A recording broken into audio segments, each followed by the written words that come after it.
Paz do Senhor Jesus, meu nome é Admilson Silva, sou pastor presidente da Igreja Evangélica Vivendo em Cristo. Estamos aqui com mais um vídeo para a sua edificação. Você que ainda não é inscrito no canal, se inscreva, curte, comente, compartilhe. Não deixe também de ativar o sininho para você ser notificado de todas as nossas publicações, em especial o estudo da Bíblia Sagrada, capítulo por capítulo. Um estudo sistemático, teológico e também pastoral para a sua vida. O tema de hoje, Gênesis capítulo de número 28. Estamos dando continuidade ao estudo de Gênesis, e chegamos agora no capítulo de número 28.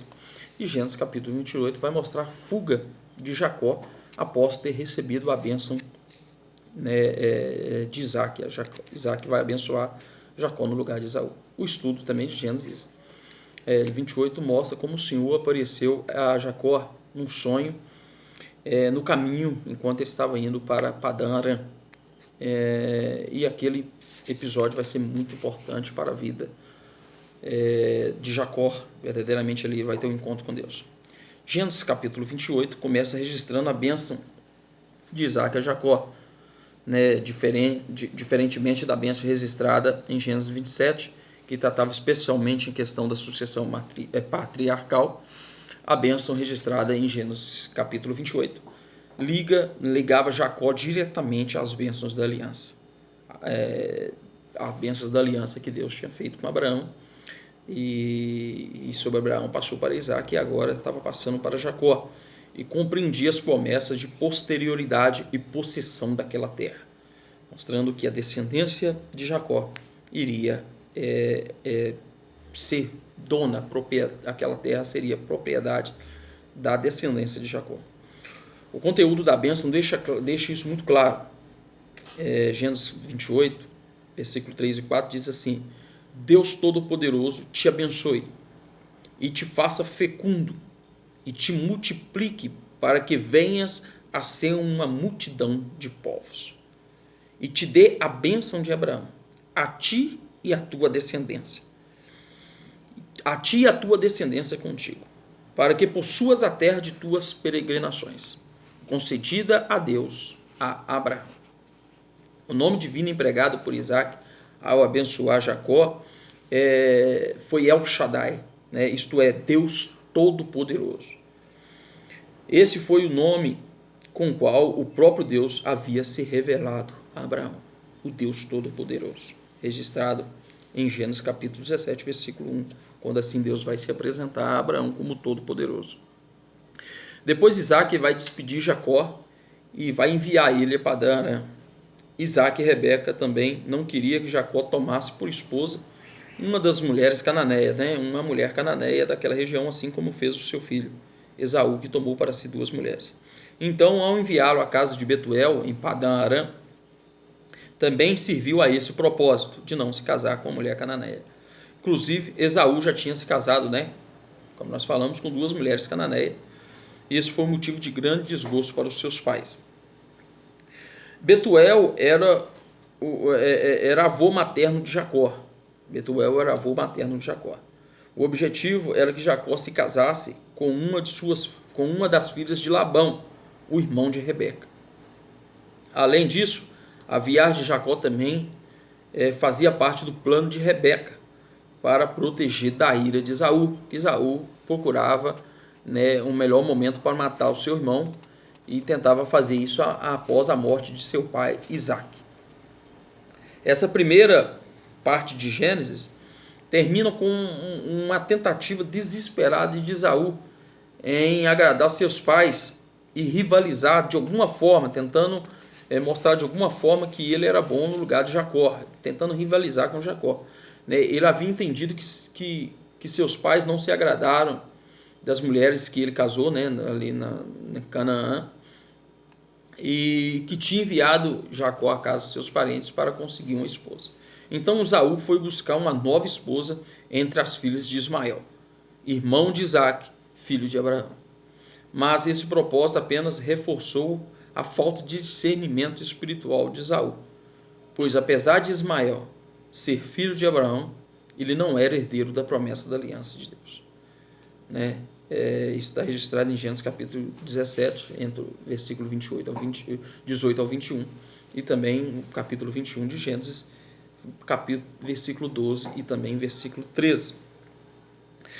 Durante a jornada de Jacó para Padan-aram, após sair de Berseba, onde ele morava, ele parou num certo lugar para passar a noite.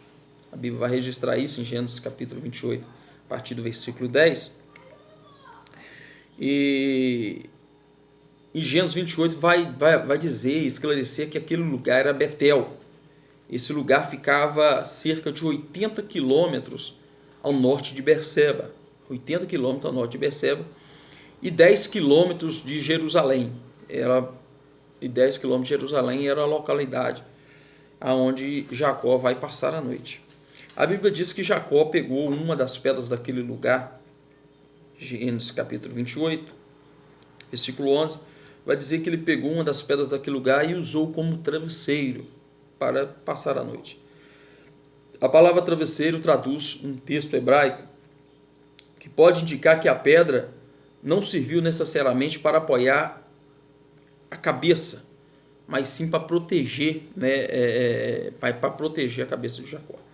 Enquanto dormia, Jacó teve um sonho em que ele viu uma escada cuja base estava posta na terra, mas o topo atingiu o céu. A escada, a base dela apoiava na terra e o seu topo atingiu os céus. E os anjos do Senhor subiam e desciam pela escada. A imagem vista por Jacó provavelmente era uma grande rampa de pedra com degraus que se estendia até alcançar o céu. Até alcançar o céu. Gênesis capítulo 28, versículo 12 vai deixar isso registrado. O escritor de Gênesis disse que o Senhor estava perto de Jacó e falou com ele naquela noite. A mensagem de Deus para Jacó relembrava as promessas que Abraão recebeu do Senhor. Deus afirmou a Jacó a sua aliança, garantindo sua presença, proteção e bênção sobre a sua descendência. Deus vai, assim como ele falou com Abraão, ele vai falar com Jacó, mostrando para ele que a aliança estava firmada com ele, que Deus iria proteger e abençoar a sua descendência. Quando Jacó acordou daquele sonho, ele reconheceu que Deus estava ali naquele local. Deus estava naquele lugar. E assim ele vai temer. A Bíblia diz que ele temeu aquele lugar. Aquela visão foi um grande encorajamento, ele se sentiu muito encorajado através daquela visão, e num certo sentido aquela visão também um sonho, ela já apontava para Cristo, um único acesso entre o homem e Deus, mostrando ali um tipo de Cristo, aquela escada, porque Cristo é aquela ligação entre os céus e a terra, é a ligação entre os homens e Deus, mostrando ali. E diante de tudo aquilo, de todo aquele ambiente espiritual que Jacó estava inserido ali, ele vai erguer uma coluna em Betel, com aquela resposta maravilhosa, aquela experiência que ele estava tendo. Jacó tomou aquela mesma pedra a qual ele tinha usado durante a noite para se deitar e erigiu ali, e ergueu ali uma coluna. Naquela época era costume afirmar a importância religiosa de um lugar através de uma edificação de uma coluna. Então, para mostrar que aquele lugar tinha uma importância religiosa para a vida dele, ele vai erguer uma coluna.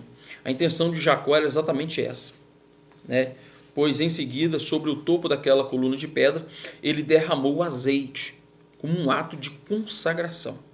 Então ele chamou aquele lugar de Betel, que significa, a palavra Betel significa casa de Deus. Casa de Deus. Na sequência, Jacó vai fazer um voto, ele vai fazer um voto ao Senhor naquele local. Na verdade, o voto mais longo registrado no Antigo Testamento é o voto que Jacó vai fazer com Deus, Gênesis 28, versículo 20 ao versículo 22. No voto, basicamente, Jacó prometeu reconhecer o Senhor como seu Deus. Agora já não era mais o Deus de seus pais, era o seu Deus, E Jacó prometeu reconhecer o Senhor como seu Deus e dar o dízimo de tudo que lhe fosse concedido. Caso Deus cumprisse a sua promessa, ele lhe daria o dízimo de tudo a qual Deus o abençoava. Por isso, a maioria dos estudiosos entende que Jacó tentou fazer um tipo de barganha com Deus, né? Algumas pessoas entendem que tentou fazer um tipo de barganha com Deus. Na visão, o Senhor já lhe havia garantido a sua bênção, promessa, proteção incondicional. Mas Jacó queria garantir, através do seu voto, que Deus realmente cumpriria essa promessa. Alguns intérpretes preferem traduzir a expressão "se Deus for comigo", né? Usada por Jacó, já que Deus, ele queria dizer que se Deus for comigo, eu lhe daria o dízimo de tudo. Nesse caso, o voto de Jacó teria sido uma adoração sincera na base da confiança e na promessa de Deus, e não uma tentativa de comprar o favor divino. Ele estava apenas dizendo: se Deus for comigo, eu daria o dízimo de tudo. E Deus já tinha dito que seria com ele. Então ele está apenas dizendo: se Deus for comigo, eu vou dar o dízimo de tudo que Deus me der. Mas é mais provável que o voto de Jacó em Gênesis 28,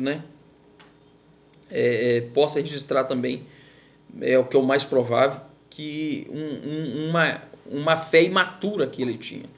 Pois naquele momento que ele vai dizer que Deus é o seu Deus, e não o Deus de seu pai, como ele diz, quando ele fala da caça.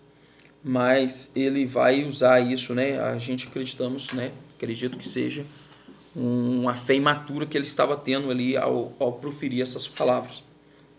Ele ainda tinha muito que aprender no seu relacionamento com Deus. Aqui vale lembrar que somente depois de alguns anos foi que Jacó teve um encontro com Deus.